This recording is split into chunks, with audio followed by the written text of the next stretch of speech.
오늘 이 방송을 시청하시는 모든 분들에게 하나님의 크신 은혜와 우리 주 예수 그리스도의 사랑이 충만하시기를 기도합니다.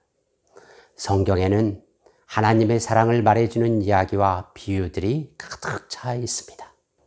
오늘은 그 중에서도 올리브 나무 접붙이는 내용을 말하려고 합니다. 쉬운 성경 로마서 11장 17절 말씀입니다. 참 올리브 나무의 가지 중에서 얼마를 잘라낸 뒤 야생 올리브 나무 가지인 여러분을 원가지에 덧붙이면 덧붙여진 가지는 참 올리브 나무로부터 올라오는 양분을 받게 됩니다. 참 올리브 나무가 있는데 그 나무가지 중 몇 개가 열매를 제대로 맺지 않는 것이었습니다. 그래서 하나님께서는 이 가지들을 잘라내고 산에서 자라고 있는 품질이 안 좋은 야생 올리브 나무 가지인 우리를 이곳에 덧붙이신다는 말씀입니다. 세상의 원리로 보면 이 성경절이 이해가 되지 않습니다. 이렇게 하면 품질 좋은 올리브 열매를 얻지 못합니다. 야생 올리브, 돌 올리브 열매를 얻을 수밖에 없습니다. 덧붙이기란 다른 개체의 식물들을 인위적으로 만든 절단면을 따라 이어서 하나의 식물로 만드는 재배 기술입니다. 한 나무의 윗부분을 잘라내고 그루터기와 뿌리를 남겨놓은 이곳에 다른 나뭇가지를 붙여주는데 이 밑부분에 해당되는 나무를 바탕나무 또는 대목이라고 하며 나뭇가지 부분을 접수 또는 수목이라고 합니다. 그러면 사람들은 왜 접붙이기를 할까요? 몇 가지 이유가 있겠죠. 첫 번째, 뿌리가 튼튼한 나무가 있습니다. 그러나 꽃이든 열매가 보잘것이 없습니다. 이럴 때 이 나무의 몸통을 베어버리고 대목으로 삼고 품질이 좋은 나뭇가지를 가져다가 접을 붙여서 원하는 꽃이나 원하는 열매를 얻기 위해서입니다. 예로 야생의 고엽나무에 감나무 가지를 접붙여 감을 얻을 수 있습니다. 박의 떡잎에 수박의 싹을 접붙이면 박의 튼튼한 뿌리로부터 양분을 얻어 더 좋은 수박을 얻을 수 있습니다.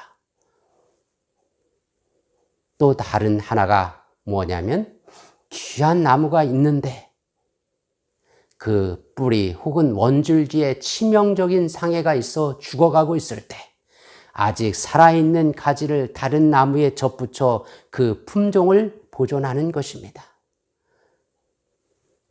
그리고 또 하나가 있다면 한 나무에 다양한 열매를 얻고자 할 때 가지마다 다른 나무를 접붙여 여러 과일을 얻을 수 있습니다.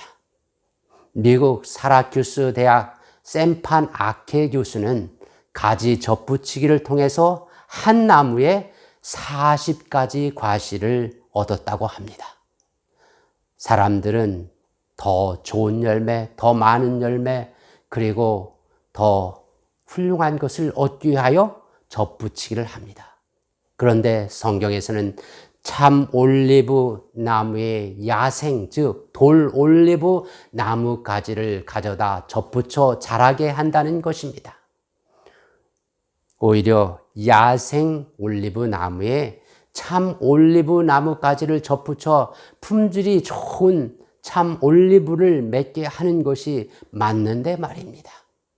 만일 참 올리브 나무 가지가 열매를 제대로 맺지 못하면 그보다 더 좋은 최상품 올리브 나무 가지를 접붙여 좋은 열매를 맺게 하는 것이 맞지 않을까요?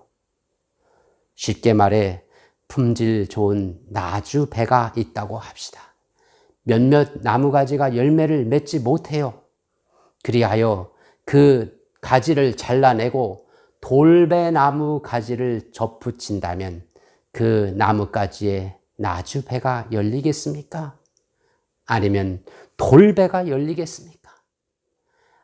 아무리 좋은 나무에 접붙여도 돌배나무 가지에는 돌배가 열립니다. 야생 올리브 나무 가지에는 질이 떨어지는 야생 올리브가 열리는 것입니다. 현대인의 성경 예레미야 13장 23절은 말하기를 이디오피아 사람이 그 피부 색깔을 바꿀 수 있으며 표범이 그 반점을 없앨 수 있느냐. 성경도 타고난 본성이 일반적인 환경으로 잘 바뀌어지지 않는다고 말합니다. 그런데 사람들이 하지 않는 방법을 하나님께서는 하십니다. 참 올리브 나무에 야생 올리브 나무가지를 덧붙이십니다. 그리하여 덧붙여진 야생 올리브 가지는 참 올리브 나무로부터 올라오는 양분을 받게 하십니다. 그리고 성경은 참 올리브 나무는 예수님이시라고 말합니다. 그리고 야생이고 돌 올리브 나무 가지는 바로 우리들이라고 말합니다. 그리고 사람들이 할 수 없는 것을 하나님은 하십니다. 돌 올리브 나무 가지인 우리들을 참 올리브 가지로 만든다는 것입니다. 그리하여 품질 좋은 열매를 맺게 하신다는 것입니다. 그 원리를 요한복음 15장에서 다시 포도나무를 이야기하면서 말씀하십니다. 내가 참 포도나무요 내 아버지는 농부라. 나는 포도나무요 너희는 가지라고 말씀하십니다. 4절은 내 안에 거하라. 나도 너희 안에 거하리라. 그리고 예수님 안에 거하면 새로운 존재가 된다고 말합니다. 고린도후서 5장 17절.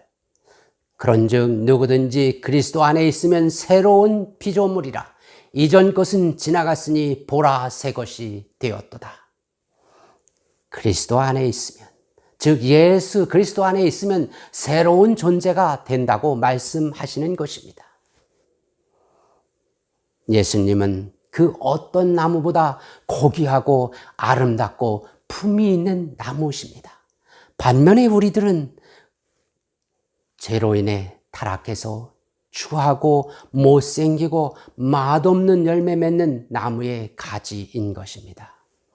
그런데 하나님께서는 극상품 중에 극상품인 예수를 잘라 바탕나무 즉 대목으로 삼으시고 하찮은 우리를 그분에게 접붙이시고 그리스도의 보혈을 통해 영생을 얻게 하셨다는 것입니다. 예수님께서 십자가에 돌아가심으로 친히 바탕나무 대목이 되어 주셨습니다. 우리에게 영원한 생명을 공급하시기 위해서였습니다. 혹 여러분들은 산에서 나는 돌배나 들포도를 드셔본 적이 있는지요? 돌배도 여러 가지 종류가 있겠지만 이 돌배는 써요. 맛이 없어요. 뭐로 말고 산에서 나는 들포도는 다 익어도 엄청 쉽니다. 바로 우리의 존재가 사람들 보기에 그럴싸하게 보일지 몰라도 하나님 앞에서 들포도이고 돌배인 것입니다.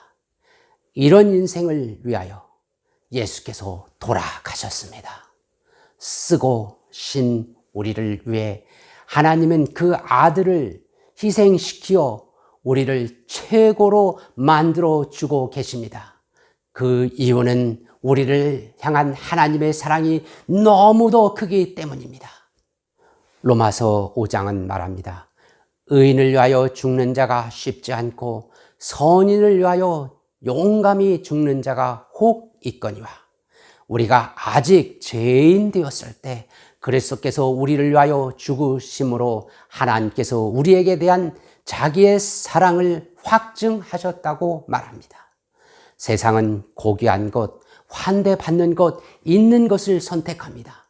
그리고 누군가가 무엇을 희생한다면 그것은 더 큰 것을 얻기 위해서입니다. 오늘 안 쓰고 저축을 한다는 것은 더 많은 이익을 바라보고 투자하는 것입니다. 학생들이 열심히 공부하는 것은 훗날 좋은 결과를 바라보고 하는 것입니다. 그러기에 일반적인 사고로 생각하면 죄인을 위한 십자가는 바보처럼 보일 것입니다.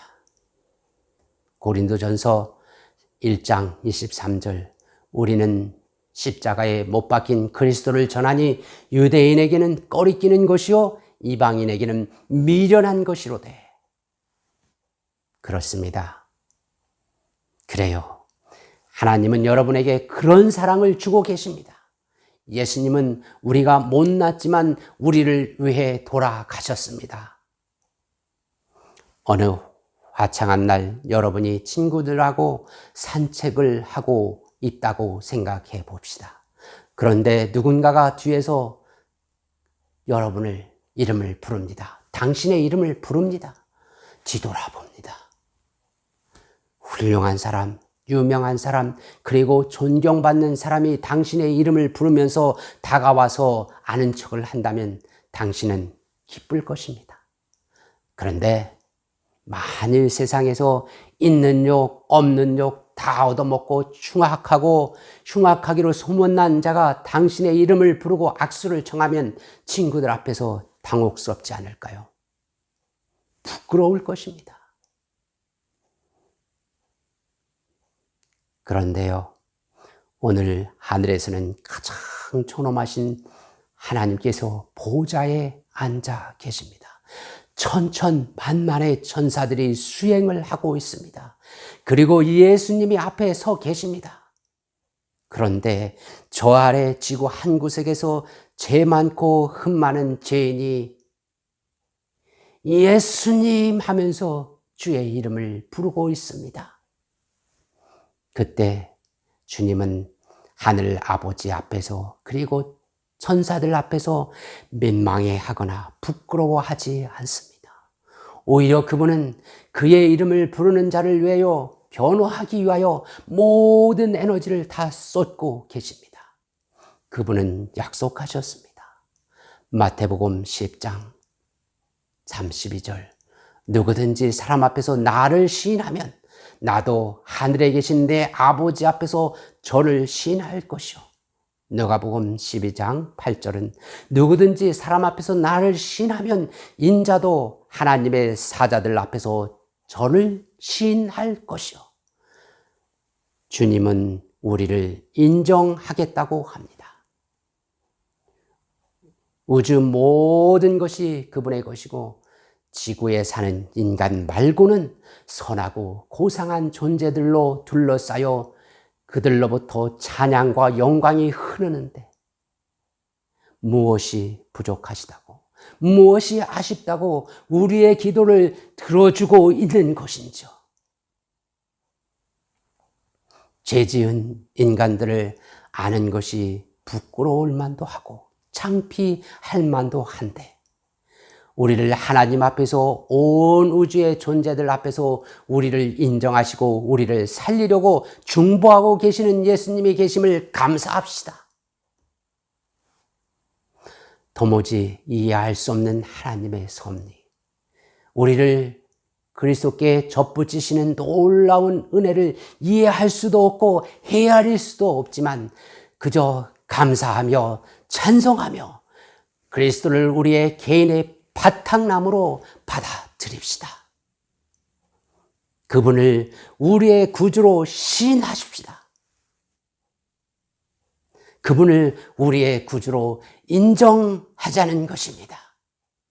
그분의 품에 안겨 그분과 결합함으로 하나님의 최고의 걸작품이 되십시오. 녹음이 짙어져가는 이 계절에 우리의 생명나무 되시는 그리스도로부터 생명의 참 진액을 섭취하시기를 기도합니다. 그리고 영원한 생명을 소유하시기를 또한 기도드립니다. 감사합니다.